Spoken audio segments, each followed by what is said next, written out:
Have you read your Bible? Because from Invictus to Quintus, we've got you covered like Gus's mom. So sit back, relax, try not to cut your dad's head off as we break down Season 3, Episode 3, entitled Firstborn, here on the AfterBuzz TV After Show for The Strain. Stay tuned. You're tuning into the destination for TV superfan discussion, AfterBuzz TV. And now, let the buzz begin. Welcome to the Strain After Show here on AfterBuzz TV. We felt it appropriate to break in the Imperial March in such a Oedipusal episode of grand proportions of Star Wars kind of symbiology of killing your father and your father being evil and stuff. Oh, spoiler alert if you haven't seen the Star Wars trilogy, the original trilogy. Do I need to say spoiler alert anymore for that? It's way past this time. We are talking, of course, we're talking about The Strain. We're talking Episode 3, Firstborn, here at AfterBuzz TV. Yeah. But I was not the firstborn in my family. I was. You were. But who was that? That's Michael Young. Thank you for joining us today. What's up, guys? Where can we find you on Twitter? You can find me at OneYoungsta, ONEYOUNGSTA. And we brought him in from the chat 2 weeks ago. So dreams do happen, people. Dreams do happen. And joining us this week, she couldn't be here last week, but we're so grateful to have Stacey back with us again. Yes, I am recovered. Working a new hairdo this week. And you can find me on Twitter at the Stacey Newsome. That's STACEYNEWSOM. So the first thing on our minds every time we sit down to watch this show is, I'm really hoping the show gets good. Yes. Yeah. And tonight's episode, everyone in the chat's probably wondering what we thought. This is a really good episode. This was of The solid. Strain. This was was solid. great. This is solid. There's only one thing that I have a complaint with. There's only the one thing we have a complaint with, and I feel like we relate to everyone with Gus's storyline, which we can go ahead and start breaking down Gus's storyline right off the bat. Which I'm kind of disappointed in Gus. In what way are you disappointed? I feel like, much in the way of, I want to call him Carl, but no, Zach. Much in the way that Zach already knows that his mom was a Strigoi and was surprised by her using the stinger on somebody. I feel like Gus should know better than to put his mom as a Strigoi over the life of officers who are actually going around trying to help people. Way better. But I think we're getting into a cultural thing here, though, because I've been seeing themes in certain TV shows, this one included, that, it's a cultural thing where the dead aren't really dead to you. They're still your loved ones. They're still in there somewhere. And so, he's like, this is my mom. I know she's all lizardy and stuff, and she got worms and everything. But I think he thinks she's still in there, but she's not in there anymore, man. She's gone. Well, that's the question, though. That's the question. Do they revert back to being human after the master dies? Well, that is a good question. I guess there isn't any. No one has been able to prove it because the master. I just feel like if your anatomy has been irrevocably changed and a giant worm has grown inside of you, I think you're kind of gone. Yeah, you're like done. your electron impulses and memories are probably still there in some capacity, but because he was able to bring it back with Kelly. Yeah. So. But I'm pretty sure if we're going with mythos here, you kill, because obviously this is heavily based in vampire mythology. Yeah. If you drive a stake through the heart of whatever, then all the followers die. They die with it. And then we also have Quinlan in this episode say that it's his destiny as a suicide mission to, if the master dies, he dies too. So I'm assuming that the mom would die. There's no really way to get her back. And I just feel like Gus should know better by now. He's already killed his friend Felix. And I was on board with it to a point. But now we have Joaquin, who plays Angel, helping Gus, kind of like sucked into helping Gus. And But see, I didn't buy that storyline because he was so opposed to it and ready to take the mom out, and then all of a sudden he's helping them. Yeah, because I feel like in that position, okay, here are officers of the law. They found you guys. You were trying to smuggle her out. It didn't work. Yeah. I'm thinking Angel's just going to be like, all right, well, I guess they're just going to pop a cap in the mom and Gus will get over it, and then me and him can continue our lives. But he cuts the tape and takes the helmet off. Meanwhile, why were the police officers who she's obviously a Strigoi, guys? Come on. Yeah. I don't know what they were waiting for. I'll be honest. Take the I thought they were helmet just going to off. shoot her immediately. They take the helmet off, so I didn't like that they contributed to the death of innocent people in this. I know that Gus is kind of like a criminal, and I know that like Angel's like on the fence here, but I kind of didn't like seeing innocent people dying for. Yeah, it didn't really match what we've learned from them in season 2, and well, even before that with Gus. But I mean, it just didn't seem to align with the people that we already grew to know. So. That's my only knock on this. Everything else was cool, but just Gus's storyline with his mom, it hasn't sat right with me. And I thought that finally, after Angel came in and kind of like knocked some sense into him, then he would be like, okay, she's not my mom. And, you know, a mercy killing and, you know, maybe like a little reverence and then get out of there. But I don't know what the writers were thinking. Did they kill the mom before they took? They didn't kill the mom, and that's what I'm kind of. It's weird to me because when writers do that, they let the mom get away. I'm like, they're gonna bring her back later. Yeah. But we've already gotten the whole storyline with Zach and his mom, and like bringing back family members. We went over it so many times in season 1. I still remember the little girl, like they did that. Like they really nailed down the whole family members coming back to you. In season 1, so letting this go, it's obviously his mom's gonna come back to him, and it's either gonna cost him something. I'm hoping there's a payoff on this in some kind of way because it made no sense for them to act the way they did. Yeah, that didn't make no kind of sense. Just no sense. But what we do get is we get a continuation of his story in that they're not arrested; they're gonna be put on cleaning sweep teams. So where do you guys think this storyline's going? Nowhere good. Man, I think this is going to be a storyline where I think they're marginalizing those two characters when I'd really like to see those two characters team up with like Fett because these are like the able-bodied because last season we saw him with the axe. I mean Gus with the axe, and like these guys are like hardcore Strigoi killers, and I'm like, put the hardcore killers together and let's see some mayhem. I was about to say, maybe they'll allow their storyline intersect with some of the other characters' storyline at some point in the season. I hope so. I mean, I feel like we have to because they have history. I mean, Satrakian and Gus especially have lots of history together. Yes, they do. So it's always been those coincidences of them seeing each other. Gus was brought in front of the Ancients, so he knows who the Ancients are. Like Gus has a lot more information than people give him credit for in this moment. Well, more than the writers are giving him credit for because they're keeping his mom, man. Just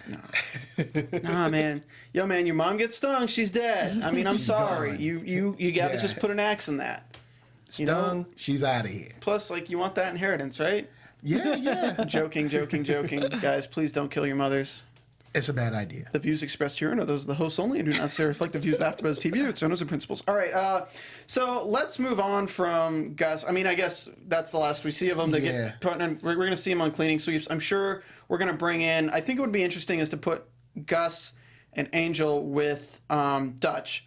That'd be great. Okay, yeah. Because I could see her leaving those guys. Good B team. Yeah, and she's feeling really guilty right now about what she's done to the city. So after leaving her friends, she might be looking for a way to give back, to fight back. Does Gus know Dutch? No, they don't know each other yet. I think they may have seen each other at the church, if I'm recalling something like. But just I don't think they know each other. That was around the time where Ikehurst was screwing stuff up, so I think it's kind of like they saw each other in passing but don't know who each other are, or when the building collapsed they were in the same place. But yeah, so I think it'd be great to get Angel, Gus, and Dutch together because we get new characters meeting each other, new characters interacting, and then more likely to be trusted when Satrakian and Fett are brought into the fold with them. Otherwise I don't see Satrakian working with Gus again, and then Quinlan knows about Gus. I'm pretty sure.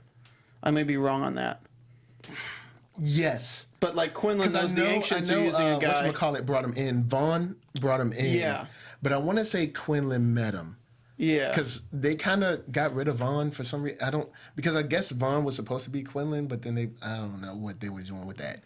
Yeah, that was a weird delaying tactic for the story. But I liked Vaughn. Vaughn was a cool character. Yeah. Cool. They all kind of died like pussies. And the hoodies and everything were really, really cool. They all rolled in a crew. They were like in their V formation. Like they came correct. They died like bitches. I'm sorry. Like if you guys don't remember, Eldridge Palmer turns on lights and triangulates and kills every member of his Daywalker team, which is like, It wasn't Yeah. good. Yeah, that was hard. All right, so moving onward, we have.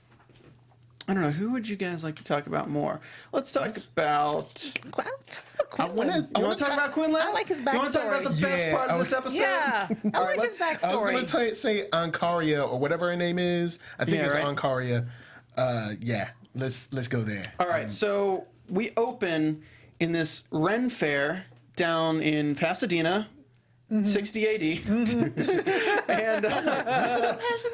and we I have feel like it wasn't there.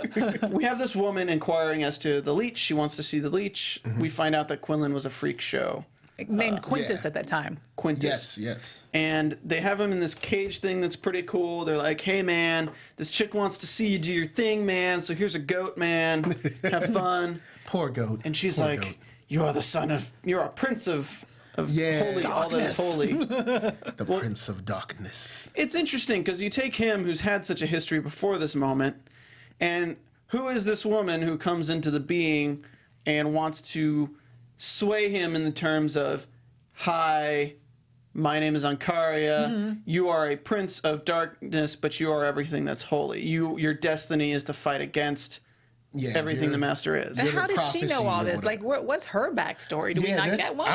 I put that in my notes. I was like, I really want to see what her, her knowledge base is, Yes. or where, like, is she part of some kind of like crusaders or something? Or some people have been like tracking the movements of the master and the ancients as as a whole since the beginning of time or something.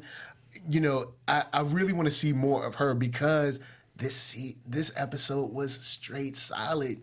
Like, Yeah. every scene except Gus, every scene was solid. Like the scene where the way they introduce her, the way she refers to him, even when he's in the cage, it's just like, wow, this lady is important. Like this moment is important, and I just want to see.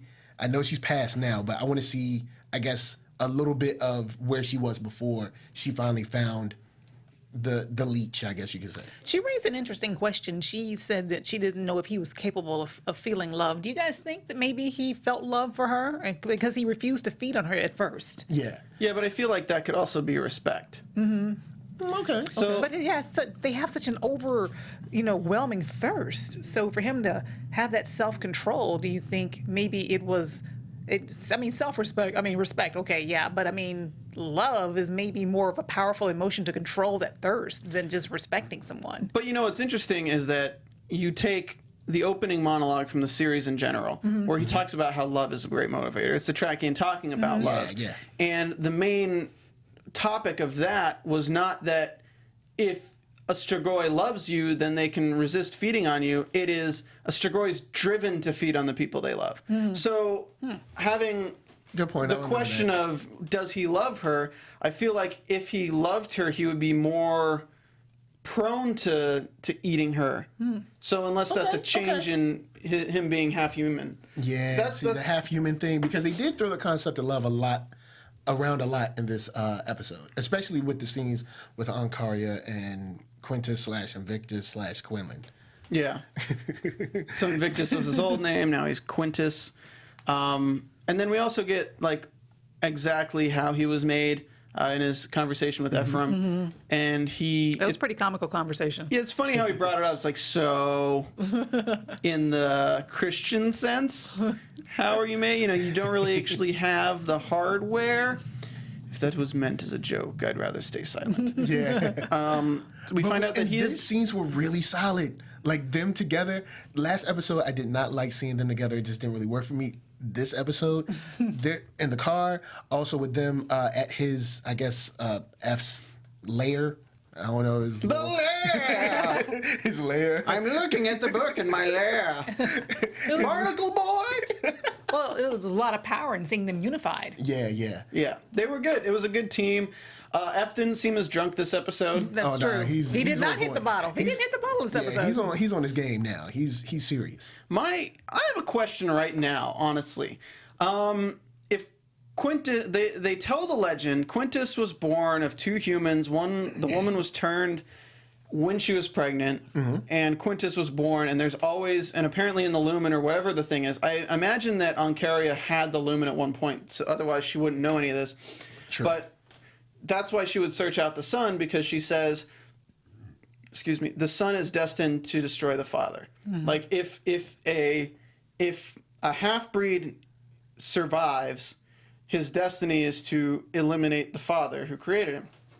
My question is, what of the Master's powers does Quinlan have? He's fast. He's fast. He's definitely got the speed, and he's definitely a cut above any of the other Strigoi. He's definitely, because they were definitely no match for him. So they were just easy. Let me ask you this: do you think Quinlan has his own version of the White?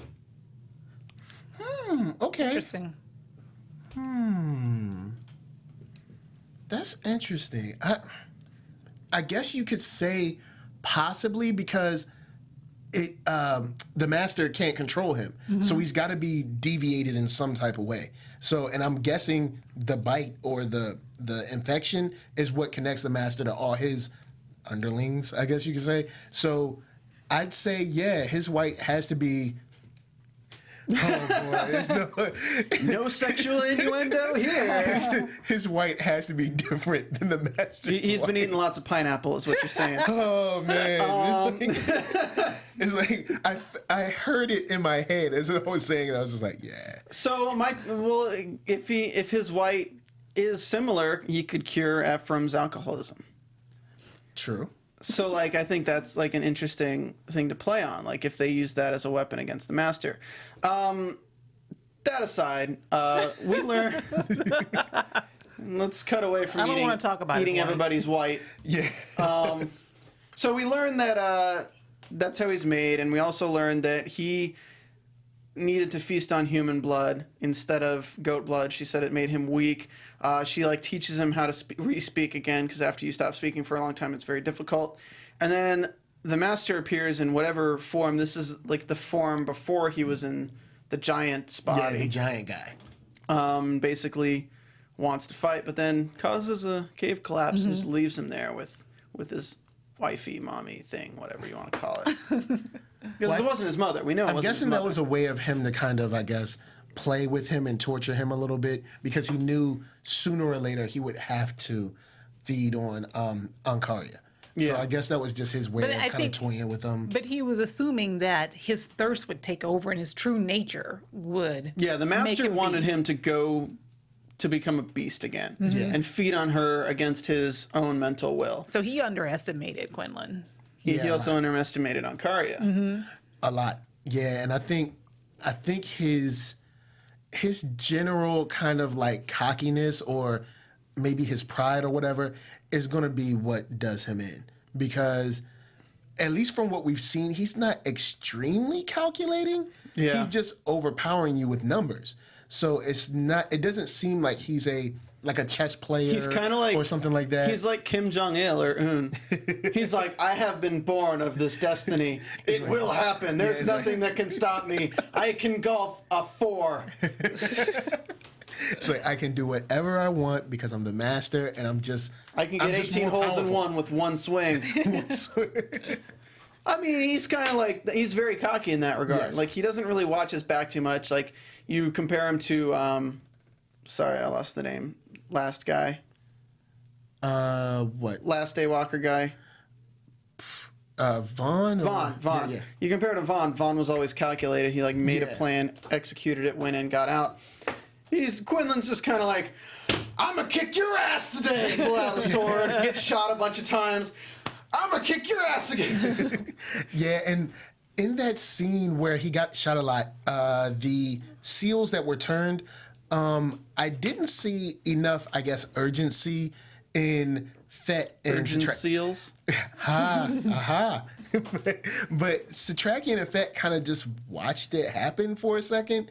Instead, I was expecting them to kind of like, I guess, get into the battle.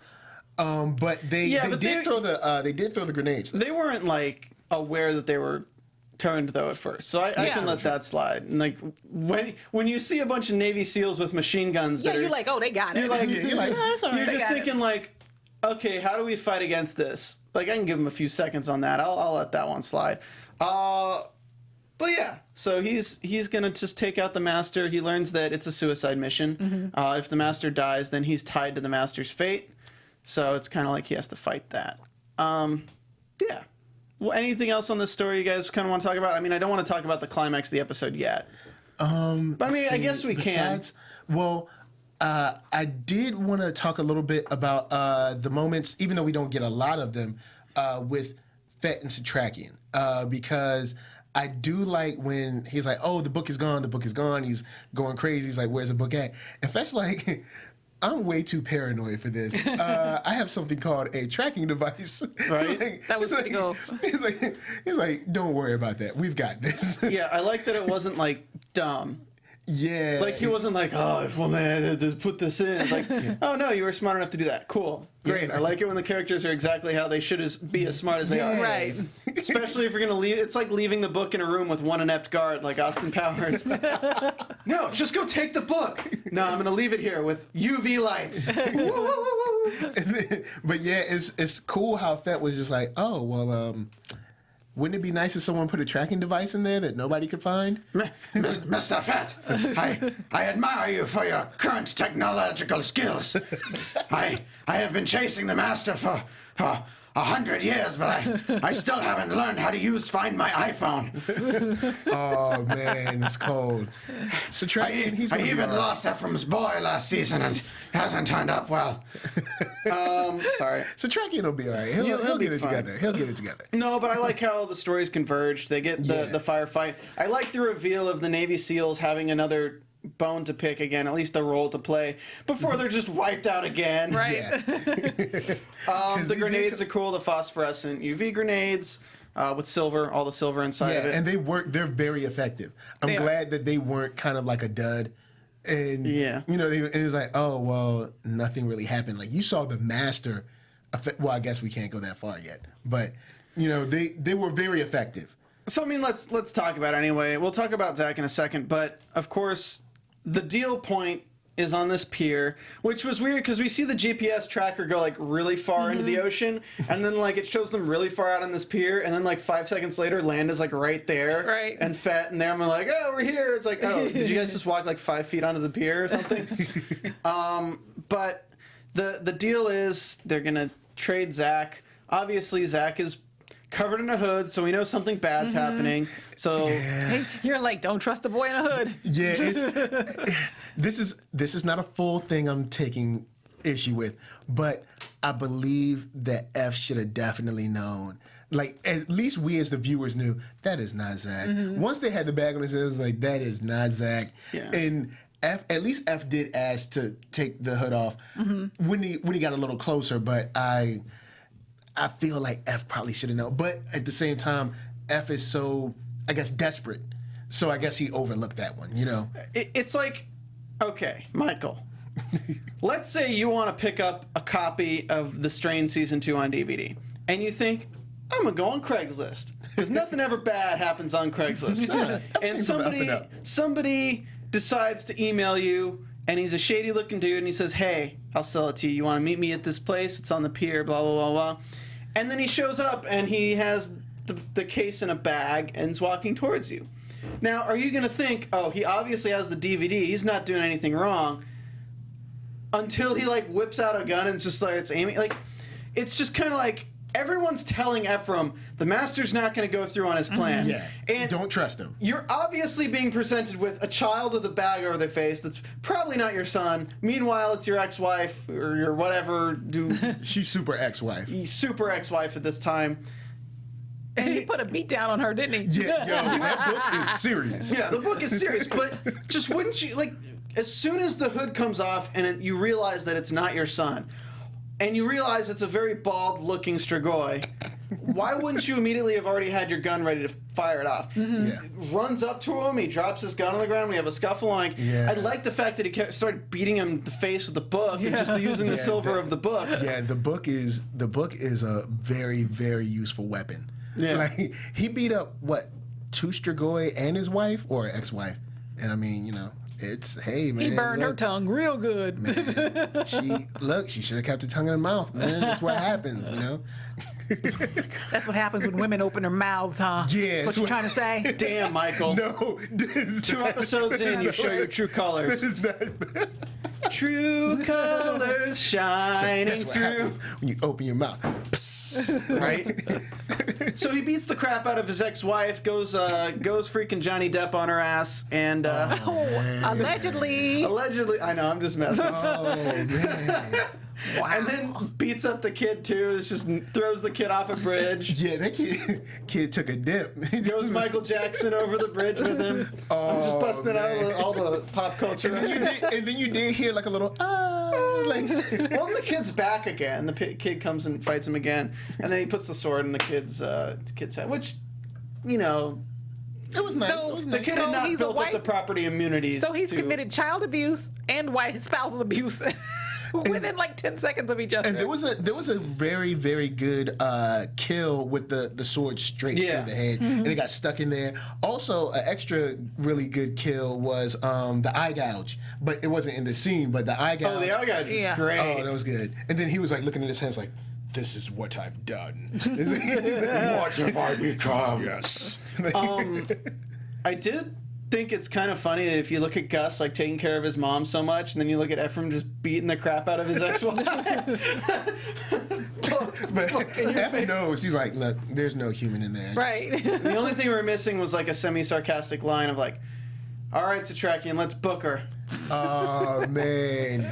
All right, so we get the whole Book 'em, scuffle. Dano. We get the master running away with the book, and then they throw the grenades, knocks out the Navy SEALs. Like those grenades, Yeah. they should just be mass producing those things. Yeah, they They hit should him. have a lot more of those. Bolivar gets hit full on with the damn thing, And and he's shook. Quinlan, after being shot a bunch, walks up, just knocks his head off, knocks his block off, cuts his head off, goes we all think it's over. Marie Antoinette on his ass, Yeah. pulling out all the pop culture references. And we think it's over until we get this scene where the large worm, which I guess is the master worm, Yeah. kind of squiggles away. But I don't know why no one tried to capture. I don't know. Like squish it, like pick step up on the it. book and just like slam the book on it. Yeah, like because Looks like the book's closed on this one, I feel like guys. Satrakian just. This is gonna be book puns. Case closed. But I feel like Satrakian just watched it like, Consider yourself illuminated. ooh. We'll be here all I'd week, have to guys. say there's not a silver of hope for him. I'm sorry, guys. You could have done a little better on that one. No, that was proper. Well, if you guys hate my cheesy puns, it's totally fine. But if you love great television, in the history of television, it's never been so funny or so dramatic or so good. Think about the shows that are on this season. There's House of Cards, Modern Family, Downton Abbey, Game of Thrones. What else? Guys, there's Blackish, Homeland, Better Call Saul, Veep, Transparent, Silicon Valley, Mr. Robot, Unbreakable Kimmy Schmidt. There's so much television. So much. I mean, really, television's golden age is right now. So don't forget The Americans, Master of None. You got those Netflix shows hopping in there too. And on Sunday, September 18th, television's greatest night is the biggest live event of the year. You can watch the show that celebrates great television, the Emmy Awards. Check it out, guys. There's no better night to watch the best of the best face-off and see if your favorite shows win. Plus, you can see what everyone's wearing on the red carpet because everybody looks pretty damn good in their TV shows, but once you see them in them dresses and stuff, you're like, dang. Yeah, they definitely come through. So that's when one of the funniest men on television, Jimmy Kimmel, of course, I know him from The Man Show, but of course everyone knows him from his Tonight Show, hosts the Emmys live Sunday, September 18th at 7 p.m. Eastern, 4 p.m. Pacific on ABC. So guys, please check out the Emmys. It's going to be a good one this year. There's like 3 people that I'll watch things if they host: Jimmy Kimmel, Neil Patrick Harris, and Ricky Gervais. Those are like the 3 that anything they do, I'm in. Yeah. So That's like Those are that's some- Hugh Jackman for me. That was right? love Hugh Jackman. as Hugh the host. Jackman on the Tony's. Tony's was great. Yeah. I will also have to say, guys, if you're watching right now, please hit that thumbs up if you're enjoying the show. I hope you're enjoying the show. We got a lot of comments about being a little too negative last week, but this week we love the episode, so it's This great. week the episode was great. And Michael is in the YouTube also checking out the comments. So anything you post in the live chat doesn't get saved to the video, but if you wait for our stream to end and then start commenting, we can reply to you guys and have a conversation. Yeah. Shout out to Adam Fink, Dave G, Marissa Elaine, Lil, oh, that's you, Selwonk, Renji90998. Yeah, tons of people in the chat. Lisa Young, thank you for watching. Again, hit that thumbs up. And if you haven't already, please go to iTunes, give us a rating and a comment. We're at 117 ratings right now on our iTunes podcast feed. So if you're going to work, you're doing something, you can pick up that new iPhone 7. It's waterproof. Go swimming while you listen to our sweet voices talk about the strain. Go ahead and go to iTunes, search The Strain. We're the first podcast that pops up, and you get a shout out on the show. So we got 2 reviews in the last week. Pina Colada says, Zach is whack. Great and entertaining reviews of this crazy show. I think the podcast is better than the show. Kind of reminds me of Under the Dome. Painful to watch sometimes, but curious what will happen. Thanks, guys. 5 stars. And of course, the cast predictions are the best. I love the show, everyone. Keep the funny free coming. Hopefully, F can find himself a new love interest, unlike Miss Coco. Then again, the love interest will probably die off within a few episodes. No thanks to I cursed myself. Thanks again, crew. Leave your troubles at the door. Welcome, bienvenue, everybody. All right, cool. That was from Stash Fight, which sounds like a good fight that I'd love to watch. Everyone in the chat was requesting my eye curse. It's kind of terrible. I'm more like the MC from Cabaret today, but whatever. Adam Fink in the chat asks, Stephen, how did that poll from last week turn out? 70% wanted Zach to die, and 20% wanted, what was it, more sex scenes with Fett, and then the last 10% said no. Coco, is Coco still alive? Selwonk in the chat asks.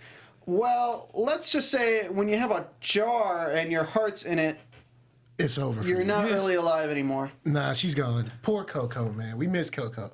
Well, You know, she seemed normal at first, but then we knew she was super crazy because she just followed around, you know, Eldridge.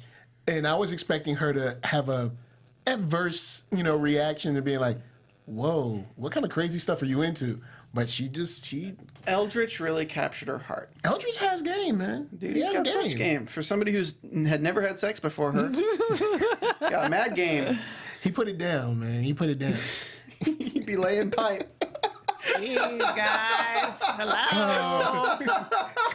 I'm so sorry for that. I went a little too far. Man. I mean, when you're creating warehouses to drain blood, you gotta let off stress somehow. And Coco was great. Rest in peace. Rest in heart. All right. Cool. So let's move on to what else we got. Zach and Kelly. Oh boy. Kelly has the sex talk with Zach, and by the sex talk, I mean the talk of like, the master has great plans with you. You know, you could be a hero. So now we're laying seeds of the master using Zach against humanity, and Zach eating this shit up like it's goddamn cookies with Satrakian again. I don't know why. Like, I don't know why he doesn't sort of see what's going on. But I didn't hate Zach in this episode. Now, maybe that's because he was on screen for like 1 minute. but I didn't hate Zach. I was like, wow. But he also didn't really say anything either. He's quiet. But like, she's talking to him and she's like telling him like, oh, the master has great plans. You're going to be amazing. And he's kind of like into it. Yeah. And I'm like, wait, so you're just going to like weird. betray everyone now?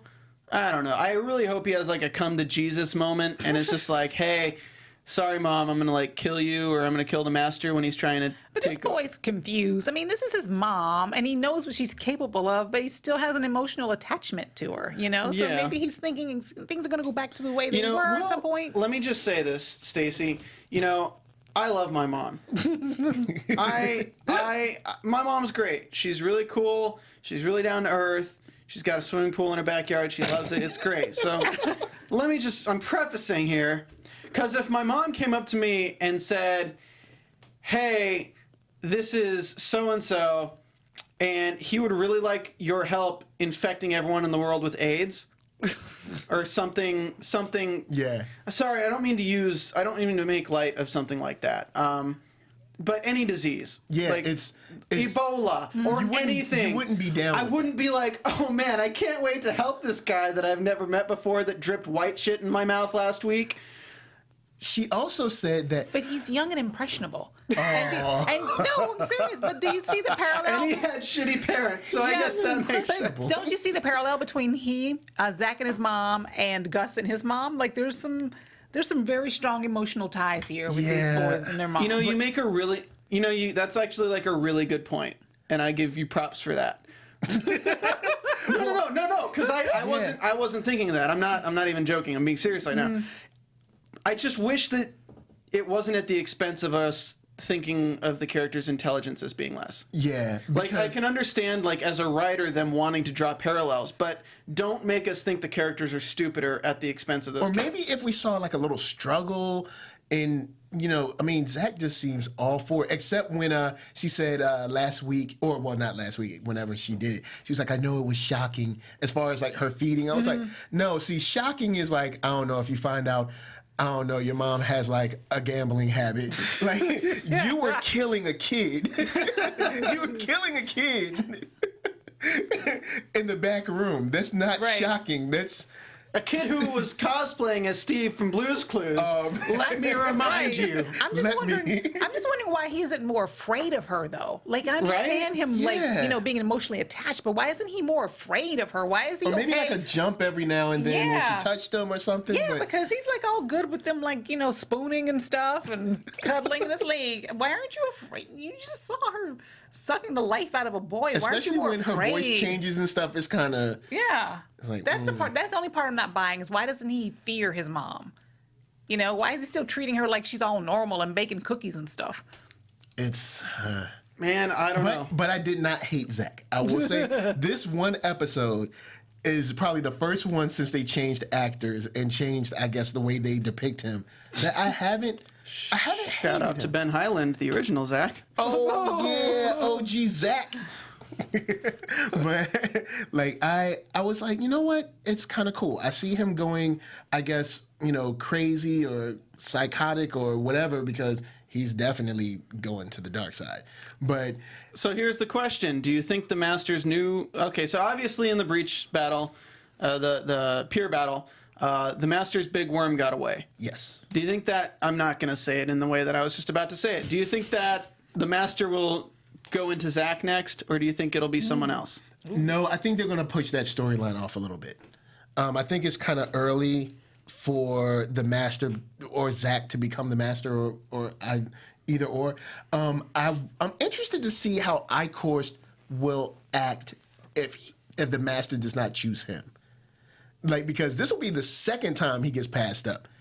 And Icorst has been like the, I guess, number one guy, and he has been super brown-nosing ever since the show has started. I think Icarus is like, hello, would you like to use my body as this vessel? And even the Master kind of like, you know what, I'm evil, okay, get me, I'm evil, but like, I'm not sure if I'm like Nazi evil. Oh, like, man. Icarus, like, I'm not like Nazi evil.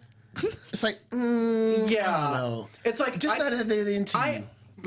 I understand, you had your genocide and everything, but I don't discriminate. I kill everyone. Yeah. I don't discriminate. I can't really deal with being in the body of somebody who does discriminate. Is that cool? I'm on mass scale killings. Hey, Icarus, this is 2016. You need to stop discriminating against who you kill and just kill everybody. Yes. Okay? But I'm because I think if he doesn't choose him, I think Icorst will be more, I guess, inclined to, I guess, leave and kind of do his own thing. Not saying that he's going to be a good guy, but kind of have a bone to pick with the Master, I guess you could say. Because the look on his face when he chose Bolivar was priceless. Yeah, right? What about Dutch? New Master Dutch. That could be cool.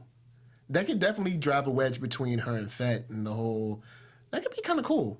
Yeah, I mean, I think it'd be nice if they go off, like if they go on a tangent, make her. So let's move into predictions because we only got about 3 minutes left. Oh, yeah. Your AfterBuzz TV predictions. We see next episode, Kelly's going crazy and it's like talking about what's going on. I'm going to make a prediction. Again, no one here has read the books. So I just want to make sure everyone knows that, because we've predicted things that happen in the show that are in the books before, and people kind of get angry at us. We haven't read the books. We don't know. I'm going to predict either the Master will move forward with his plan and make Zach his next body and go into Zach's body, or he's going to be struggling to recover himself for a while. And I think if the Master can't control all the Strigoi, there might be some stuff happening with Kelly going after Zach, because if he's not in direct control of her, she might lose her bloodlust for the things she loves, because again, love is the strongest motivator for Strigoi to fight, to go after first. And I feel like it's going to be a very vulnerable time for the Master. But I also think because of that, we're going to move forward on Eldritch Palmer's story with Eichhorst of getting these mandatory blood things done and starting these gigantic blood banks, which you see an example of if you watch Blade 2. Yeah, because they definitely, the way Your phone's causing the feedback. the way Quinlan was created, I guess, was very, very in step and in line with Blade. So I'm definitely interested to see if there are any extra kind of, I guess, Blade parallels as far as like kind of how the villains and the humans and the villains and the Daywalker interact.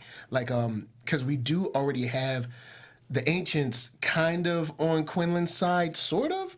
So I'm interested to see if, like you're saying, like kind of like there's some, I guess, disconnect with the Strigoi or whatever, if Quinlan is able to control some. Or able to, I guess, break the hold, I guess, that the Master has on them. And then besides that, I got to cut you off because we don't have time. Stacey, predictions? I predict that Gus and his friend will eventually cross paths with some of the other characters in their storylines. I think we'll see that sooner than later. And, Zach, I predict he just will continue to be a little punk. Bastard Zach. All right. Well, thank you for joining me tonight, everybody. Yes. Thank you for coming in again, Michael. Appreciate it. Thanks, you're welcome. Keep Glad for coming having back. me. Oh. Your enthusiasm is amazing. I know, compared to when me and her did it and I was just being a Debbie Downer the whole time. I know. She's trying to keep this afloat. She's trying to cut me off like Jack with Rose on. She's like the Rose on a plank trying to cut me away. You know, there's enough room for two, Stacey. Guys, thank you for tuning in. This has been The Strain After Show here at AfterBuzz TV for Season 3, Episode 3, entitled Bum-Ba-Da-Bum, Firstborn. The first... I should have just been called First Good Episode this season. Ouch. But no, it was a great episode. I really hope it continues down the streak. We get some major changes, major plays. Where can we find you on Twitter? Stacey, you go first this time. You can find me on Twitter at the Stacey Newsome. That's STACEYNEWSOM. And Michael. You can find me at One Youngster, which is ONEYOUNGSTA.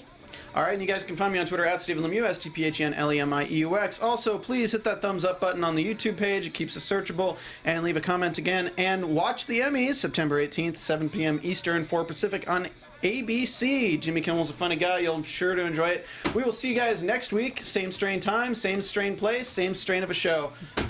Bye. See you. From executive producers Maria Menounos, Kevin Undergaro, Phil Svitek, and the entire AfterBuzz TV staff, we would like to thank you for listening to the AfterBuzz TV network. To watch or listen to other after shows and post comments or questions, be sure to visit AfterBuzzTV.com. I'm Sir Richard Wentworth, and this has been a presentation of AfterBuzz TV. Buzz you later. The views expressed herein are those of the hosts only and do not necessarily reflect the views of AfterBuzz TV or its owners or principals.